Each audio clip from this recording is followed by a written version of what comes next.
Inserting twice. So what you're going to see here is Joey Brown, a leading expert on reptiles, making a little harness to hold a radio transmitter onto the back of a little 3-year-old Philippine crocodile prior to its re-release back into the wild. That will enable them to track this crocodile's movements over the coming year or so. So just watch this and then listen to what Joey Brown has to say about the whole process.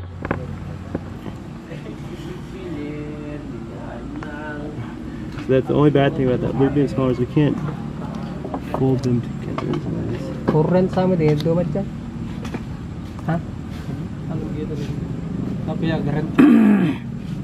Hah? Kita pa nag-print pa ka. Madi ah. Ade.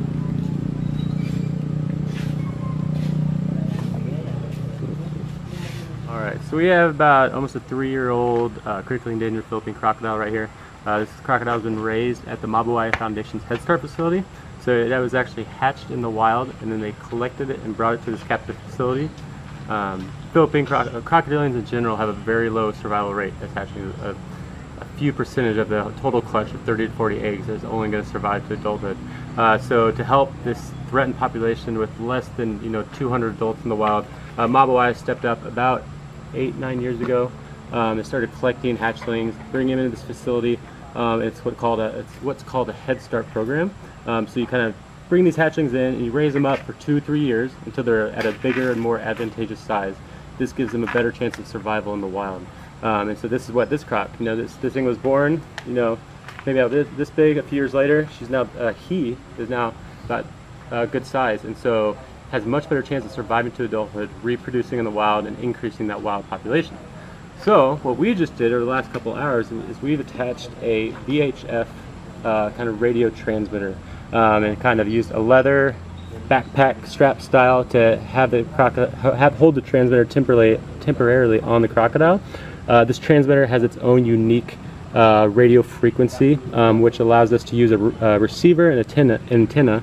And so when we will release this croc into the wild tomorrow, and then over the next year we'll check on it almost daily, at least several times a week, where we go out with the receiver, with the antenna, turn that receiver to this croc's unique kind of identification station, and we can kind of track its location. This is huge in several ways. One, it allows us to see, is the animal surviving? How is the Head Start program working? Are they growing up to adulthood? And it allows us to see how they're moving. If you want to protect any species, you need to know how they're moving, what are their daily activities.